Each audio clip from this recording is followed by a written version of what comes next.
মানুষের পেছনে যে হাঁটে তার নাম ছায়া, মানুষ যার পেছনে হাঁটে তার নাম মায়া। এই মায়া থেকেই সৃষ্টি হয় গভীর ভালোবাসা। জীবনের সবচেয়ে বড় ভুল নিজের ভালো থাকার দায়িত্ব অন্যের হাতে তুলে দেওয়া। টাকা পয়সা না থাকলেই মানুষ কখনো গরিব হয়ে যায় না। প্রকৃত গরিব তো সে যার একটা সুন্দর মন নেই। সব মেয়েরা টাকার পাগল হয় না।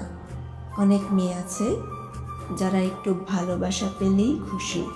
যে তোমার খুশির জন্য হার মেনে নেয় তার কাছে তুমি কখনো জিততে পারবে না। কাউকে মিথ্যা বলে খুশি করার চেয়ে সত্য বলে কাঁদানো অনেক ভালো। এতে হয়তো সে একটু কষ্ট পাবে, কিন্তু কখনো বিশ্বাস হারাবে না।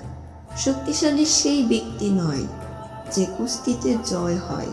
প্রকৃত শক্তিশালী হলো সে যে রাগের সময় নিজেকে নিয়ন্ত্রণ করতে পারে। রাগ এমন একটা আগুন যা প্রথমে নিজেই জ্বলে ওঠে, পরে আশেপাশের সব কিছু ধ্বংস করে। রাগ কমাতে শিখুন, কারণ এই রাগের জন্য অনেক ভালো সম্পর্কও শেষ হয়ে যায়। 5টি জায়গায় নিজেকে নিয়ন্ত্রণ করতে শিখুন। 1. যখন আপনি একা থাকবেন তখন খারাপ চিন্তা নিয়ন্ত্রণ করুন। 2. যখন আপনার সব কিছু থাকবে তখন অহংকার নিয়ন্ত্রণ করুন। 3. যখন আপনার দুঃখ কষ্ট বেশি থাকবে তখন নিজের আবেগ নিয়ন্ত্রণ করতে শিখুন।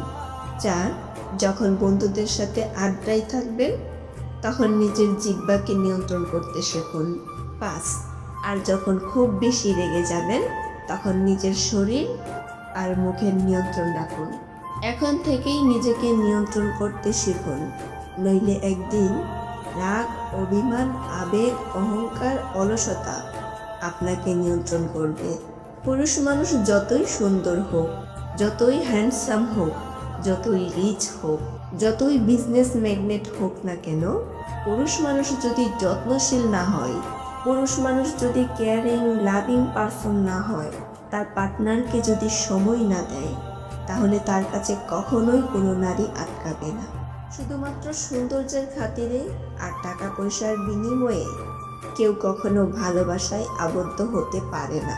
এক ফোঁটা বৃষ্টির কারণেও বন্যা হতে পারে যদি বাসাটা পিঁপড়ের হয়। ঠিক তেমনি এক ফোঁটা ভালোবাসাতেও সুখ পাওয়া যায় যদি ভালোবাসাটা খাঁটি হয়। কার সাথে কিভাবে কথা বলতে হয় জানুন। 1. মায়ের সাথে আদরের সাথে কথা বলুন। 2. বাবার সাথে সম্মানের সাথে কথা বলুন। 3. ভাইয়ের সাথে মন খুলে কথা বলুন। 4. স্ত্রীর সাথে সব সময় সত্য কথা বলুন। 5. বোনের সাথে আদরের সাথে কথা বলুন। 6. বাচ্চাদের সাথে উৎসাহের সাথে কথা বলুন। 7. বন্ধুদের সাথে আনন্দের সাথে কথা বলুন। 8. আত্মীয়দের সাথে সহানুভূতির সাথে কথা বলুন। 9. প্রতিবেশীদের সাথে বিনয়ের সাথে কথা বলুন। ভিডিওটি ভালো লাগলে লাইক, কমেন্ট, শেয়ার এবং সাবস্ক্রাইব করুন। আর অবশ্যই আপনার মূল্যবান মতামত আমাকে কমেন্টের মাধ্যমে জানাবেন।